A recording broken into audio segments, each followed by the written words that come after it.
మేడ్చల్ జిల్లా సామీరిపేట police station SI పరశురాంపై ACB సోదాలు కొనసాగుతున్నాయి. ఉప్పల్లోని ఓ ఆయిల్ కంపెనీలో ఇటీవల చోరీ జరిగింది. సొత్తు రికవరీ కోసం ఆయిల్ కంపెనీ యజమానిని ఎస్ఐ ₹1,00,000 డిమాండ్ చేశాడు. దీంతో యజమాని నిన్న ₹1,00,000 ఇచ్చినట్లు తెలుస్తోంది. మిగిలిన డబ్బులు కావాలని యజమానిపై ఎస్ఐ పరశురాం ఒత్తిడి తెచ్చాడు. దీంతో బాధితుడు ఏసీబీ అధికారులను ఆశ్రయించారు. ఇవాళ మరో ₹25,000 ఇస్తుండగా రెడ్ హ్యాండెడ్గా పట్టుకున్నారు ఏసీబీ అధికారులు. ఈ కేసులో ఓ ఉన్నతాధికారితో పాటు ఎస్ఐ రైటర్ ఫోన్ రికార్డు ఉన్నట్లు సమాచారం.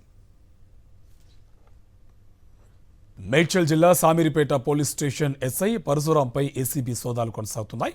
ఉప్పల్లోని ఓ ఆయిల్ కంపెనీలో ఇటీవల చోరీ జరిగింది.